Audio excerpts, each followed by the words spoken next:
বঙ্গবন্ধুর প্রথম মৃত্যুবার্ষিকী পালন করতে গিয়ে তৎকালীন পুলিশের নির্যাতনের শিকার হন ভৈরবের ২২ জন আওয়ামী লীগ, যুবলীগ ও ছাত্রলীগ নেতা। ১৯৭৬ সালের ১৫ই আগস্ট পুলিশ ছাত্রাবাসে প্রবেশ করে শোক দিবসের আয়োজকদের গ্রেফতার করে থানায় অমানসিক নির্যাতন করার পর জেলে পাঠানো হয়। তারপর দীর্ঘ কারাভোগ করার পর পর্যায়ক্রমে কিশোরগঞ্জ ও ময়মনসিংহ কারাগার থেকে তাদেরকে মুক্তি দেয়া হয়। ১৯৭৬-এ আমরা ছাত্রলীগ, যুবলীগ, আওয়ামী লীগের কর্মীদের নিয়ে হাজী আসমত কলেজের নিউজ টেলে একটা বঙ্গবন্ধুর নামে মিলাদ মহফিলের আয়োজনের সংগঠিত করি। এই পর্যায়ে ভৈরবের যত মসজিদ ছিল, মসজিদের মুয়াজ্জিন, হাফেজ এবং ইমাম সাহেবদের নিয়ে একটা খতমে কোরআনের আয়োজন করা হয়। বিশাল এত বড় খতমে কোরআন ভৈরবে হয়েছে কিনা আমার সন্দেহ আছে, ভবিষ্যতে হবে কিনা সন্দেহ আছে। সেই সাহসীদের কথা ভৈরবে এখন আর কেউ স্মরণ করে না। আজও তারা অবহেলিত হয়ে দিন কাটাচ্ছেন।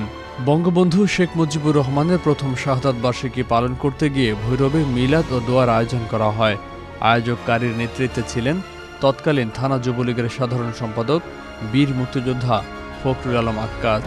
সেই স্মৃতিচারণ করে তিনি বলেন, যারা আয়োজন করেছিল তাদের মধ্যে সবচেয়ে প্রবীণ আমি, অথচ আমি তখনকার দিনে যুবক। আমার সিনিয়র আর কেউ আসে না। আওয়ামী লীগের কত নেতাই ছিল যারা আওয়ামী লীগের সুফল মুখ করছে, বহু সুদিনের মুখ দেখছে আওয়ামী লীগকে। এই সমস্ত নেতা টেতা কেউই সেদিন ধরা ছোঁয়া দেয় নাই। মিলাদ শুরুর আগেই ভৈরব থানার একদল পুলিশ ছাত্রাবাসটি ঘিরে ফেলে। সেদিন পুলিশ ছাত্রাবাসে প্রবেশ করেই কোরআন খতম বন্ধ করে লাঠি চার্জ করতে থাকেন। তারপর সবাইকে থানায় নিয়ে গিয়ে সারা রাত ২২ জনকে অমানসিক নির্যাতন করে পুলিশ। পুলিশ ঘেরাও করাতে কিছু কর্মী আপনার দালান থেকে লাফায়া পলাইছে। আর আমরা যারা ছিলাম সমস্ত কর্মী, আলেম, মুয়াজ্জিন সহ সবাইকে ভৈরব বেঙ্গল থানাতে নিয়ে আসে। পরবর্তীতে যে মাগরিবের সময় আলেমদেরকে গ্রহণ সই রেখে আলেমদের ছেড়ে দেওয়া হয়। আর আমাদের প্রায় ২৫ জনকে আটক রাখে। এর ভিতরে ২ জন বা ২-৩ জন নানান রকমভাবে পালিয়ে যায়। পরদিন ১৯৭৪ সালের বিশেষ ক্ষমতা আইনে ২২ জনের বিরুদ্ধে মামলা দিয়ে কিশোরগঞ্জ মহকুমা আদালতে প্রেরণ করেন। সেখান থেকে বিভিন্ন মেয়াদে কারাভোগ করে সবাই মুক্তি পেলেও মুক্তি পাননি সেদিনের নেতৃত্ব প্রদানকারী যুবনেতা ফখরুল আলম আক্কাস।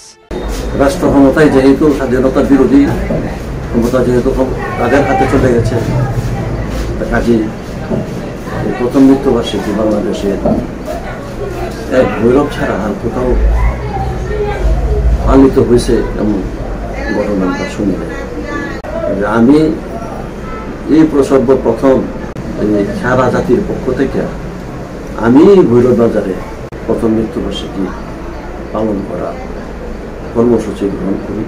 এইভাবে এই জেলখানার অভিজ্ঞতা পাইলাম। পরে তাকে ময়মনসিংহ জেল হাজতে প্রেরণ করে। সেখান থেকে ১ বছর পরে তিনি মুক্তি পান। সেদিনের সেই দুঃসহ স্মৃতি নিয়ে আজও বেঁচে আছেন তিনি।